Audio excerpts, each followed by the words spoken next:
So how could a coach, what would a coach benefit from the courses that we're going to run in February from, so they don't just think they can do it themselves already, but they can learn that extra skill, that extra dynamic to really benefit their players.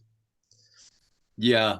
Well, I am 59 years old. I'll be 60 this year. And there's so many things that I wish I had known when I got started. I wish I had known this and that, but you can't go backwards. You can only go forwards. I think one thing that's really interesting to me is that I'm seeing that the largest group, the largest demographic of people who watch my YouTube videos are in their 20s to mid to late 30s. So it's encouraging to me that that next generation of players and coaches are paying attention. They want something different. They don't want the same old tennis tip. And also, one thing that's kind of inspires me to do this and to want to fly, 15 and a half hours is that one of my early mentors, Don Henson, who was really the one who inspired me to really to follow through and study the brain and neuroscience and learning theory, those types of things, the psychology of learning. He inspired me tremendously, and he recently passed, and I'll be going to his celebration of life coming up January 16th. But there's a legacy there. So I mean, some of Don was in his 80s.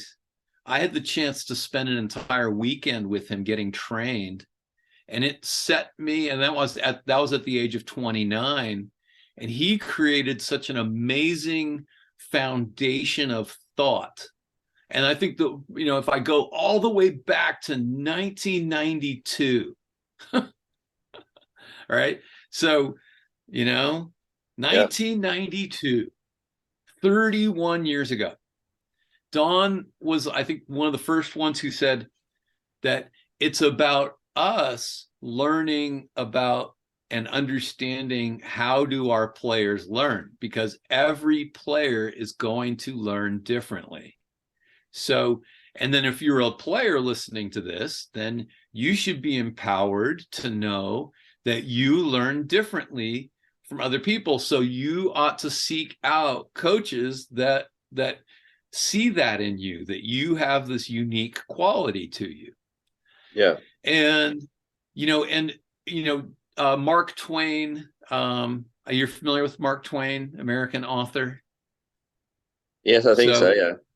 Okay. All right. I don't assume everybody knows, every American author, but he's one of the great, he's the most popular author in the United States in the 19th century.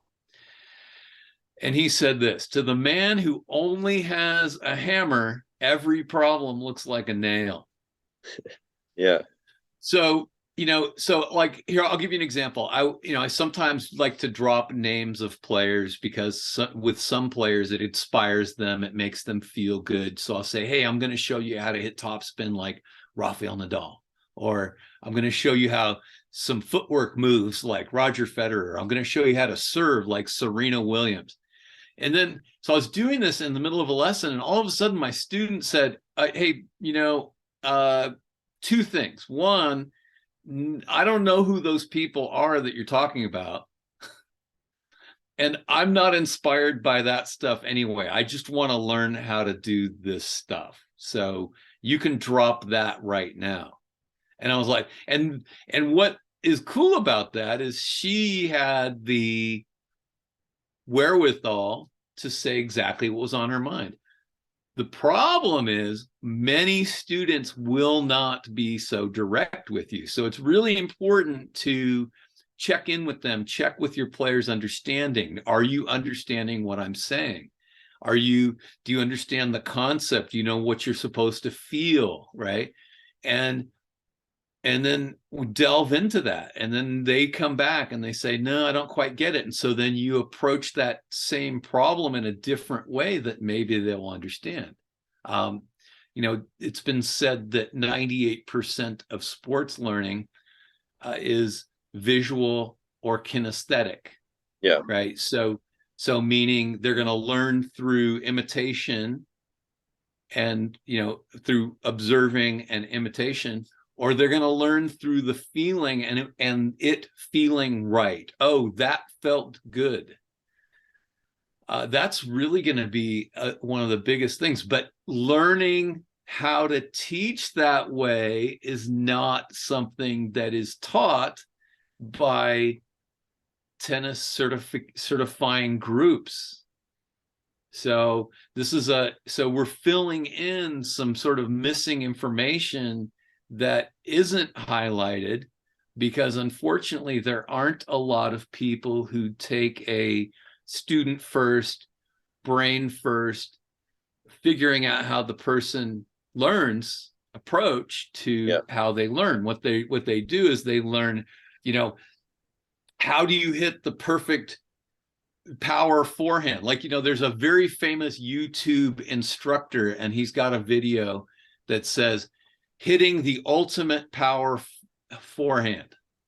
And my friend Sterling and I look at that and we go, okay, great, but when, where, right? What happens if you hit it 15 feet out? So the title in itself is misleading. And then people gravitate towards that stuff, because who wouldn't want to have the ultimate power forehand, right?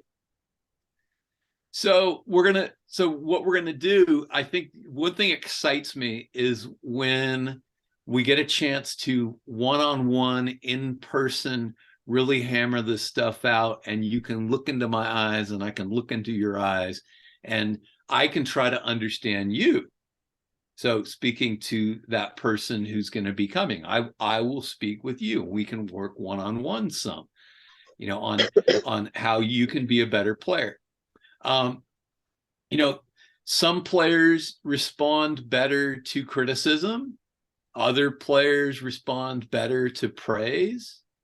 Some players, if they feel like they're being criticized, they will shut down. Yeah. Other players don't, if you praise them, they suddenly become self-conscious, and you have to figure out how they can learn to accept a compliment. Because as soon as you say, hey, great shot, then on the very next shot, they're going to miss.